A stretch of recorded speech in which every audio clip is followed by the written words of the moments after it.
বেআইনি অনুপ্রবেশ। বাংলাদেশে ফেরার আগেই বনগাঁয় আটক 6 জন বাংলাদেশি।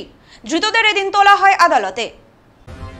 চলতি সপ্তাহের গত 21 তারিখ উত্তরবঙ্গে দাঁড়িয়ে রাজ্য পুলিশকে সীমান্তবর্তী এলাকায় আরও সতর্ক থাকার নির্দেশ দিয়েছিলেন রাজ্যের মুখ্যমন্ত্রী মমতা বন্দ্যোপাধ্যায়। বিএসএফ এর পাশাপাশি পুলিশকেও আরও সতর্ক থাকার নির্দেশ দেন তিনি। মুখ্যমন্ত্রীর নির্দেশের পর স্বাভাবিকভাবেই বেড়েছে তৎপরতা।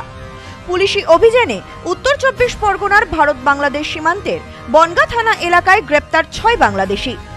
বেআইনিভাবে বাংলাদেশ থেকে ভারতে অনুপ্রবেশ, ঠিক একইভাবে ভারত থেকে বেআইনিভাবে বাংলাদেশে প্রবেশের চেষ্টা। তার আগেই পুলিশের হাতে গ্রেপ্তার নাবালক সহ মোট 6 জন। ধৃতদের এদিন তোলা হয় বনগাঁ মহকুমা আদালতে। ধৃতদের পুলিশি হেফাজতে নিয়ে জিজ্ঞাসাবাদ করে পুরো বিষয়টি খতিয়ে দেখছে পুলিশ।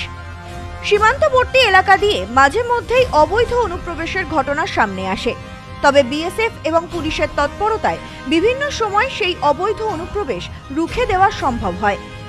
ভারত পাকিস্তান সম্পর্কের অবনতি, এসবের মাঝেই বাংলাদেশের সাথেও সম্পর্ক তলানিতে। বর্তমান পরিস্থিতির ওপর ভিত্তি করে সীমান্তবর্তী এলাকাগুলিতে চলছে কড়া নজরদারি। প্রত্যেকটি সীমান্তবর্তী এলাকাতেই রাতের পাশাপাশি দিনেও টহলদারি চালাচ্ছে বিএসএফ এবং পুলিশ। জানা যায়, ভারত বাংলাদেশ এবং ভারত পাকিস্তান পরিস্থিতির পর থেকেই ভারতে বিভিন্নভাবে অবৈধ বসবাসকারীদের উচ্ছেদ অভিযান শুরু হয়েছে। তারপরেই এদিন গোপন সূত্রে খবরের ভিত্তিতে উত্তর 24 পরগনার বনগাঁ থানার বাঘের বটতলা এলাকা থেকে শিশু সহ মোট 6 জনকে আটক করেছে পুলিশ। পুলিশ সূত্রে জানা যায়, ধৃতরা প্রত্যেকেই বাংলাদেশি। বাংলাদেশ থেকে অবৈধভাবে ভারতে প্রবেশ করে তারা। এরপর আহমেদাবাদে গিয়ে স্থায়ীভাবে বসবাস শুরু করে কাজের সূত্রে।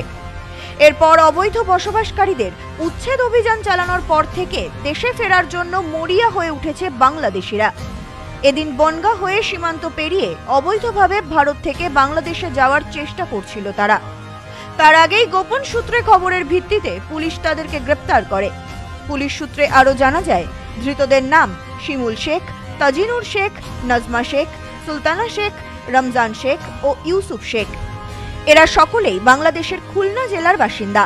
কাজের সূত্রে এরা আহমেদাবাদে থাকতে শুরু করে। তারপর সেখানে স্থায়ীভাবে বসবাস শুরু করে। সেখানে উচ্ছেদ অভিযান চলার ফলে অবৈধভাবে বাংলাদেশে ফেরার চেষ্টা করে তারা। তবে পুলিশের দাবি, এদের সঙ্গে আরও 4টি শিশু ছিল। পুলিশের পক্ষ থেকে ধৃতদের এদিন তোলা হয় বনগাঁ মহকুমা আদালতে। এই বিষয়ে বনগাঁ আদালতের আইনজীবী সমীর দাস জানান, এদিন বেশ কয়েকজন বাংলাদেশিকে গ্রেপ্তার করে পুলিশ। এরা অবৈধভাবে বাংলাদেশ থেকে ভারতে প্রবেশ করে। এরপর আবারও এদিন ভারত থেকে অবৈধভাবে বাংলাদেশে যাওয়ার চেষ্টা করছিল। তার আগেই পুলিশ গ্রেপ্তার করেছে। পুরো বিষয়টি খতিয়ে দেখা হচ্ছে পুলিশের পক্ষ থেকে। বনগাঁ থানার পুলিশ গতকাল বাঘের বটতলা এলাকা থেকে সাসপিসিয়াস মুভমেন্ট যখন তারা করছিল, তখন সন্দেহতে তাদের জিজ্ঞাসাবাদ করাতে তারা কোনো ভারতে আসার কোনো সাপোর্টিং ডকুমেন্টস, ভিসা, পাসপোর্ট এসব কোনো কিছুই দেখাতে পারেনি। সেই জন্য পুলিশ তাদের গ্রেপ্তার করে বনগাঁ থানায় নিয়ে আসে এবং আজকে লানে এসিজিএম কোর্ট তাদের প্রডিউস করে 4 দিনের তাদের পিসি। আর পুলিশ তদন্তে পুলিশ রিমান্ডে যাবে এবং সেখানে জিজ্ঞাসাবাদের জানা যাবে যে তারা কী জন্যে ভারতে প্রবেশ করেছে, কেন এসছে। তাদের মূলত এই 4 জনের বাড়ি নড়াইল ডিস্ট্রিক্টের মধ্যে এবং খুলনা ডিস্ট্রিক্টের মধ্যে এরা বসবাস করে। সঙ্গে 4টে সাকিন বেবি রয়েছে এদের সঙ্গে, দুগ্ধপোষ্য শিশু রয়েছে তাদের মধ্যে। এই অবস্থায় তাদের পুলিশ গ্রেপ্তার করেছে এবং গ্রেপ্তার করে তাদেরকে পুলিশ রিমান্ডে নেবে এবং পুলিশ তদন্ত করে দেখবে যে তাদের উদ্দেশ্যটা কী ছিল, যে ভারতবর্ষে যে আর এসছে তারা কী কারণের জন্য, তারা কোনো কাজের জন্যে না এখানে চিরস্থায়ীভাবে বসবাস করার জন্যে, সেইগুলো পুলিশ তদন্ত করে ব্যাপারটা খতিয়ে দেখছে। Bureau report, news no man's land, Bongaon. এবার আপনার নিকটবর্তী শহরে Aarti electronics retail private limited. Aarti electronics Bongaon, Gopalnagar, Chandpara, Duttapukur, Habra, Nagarukhra, Bagula ও হেলেঞ্চাতে। ফোন 7076534320।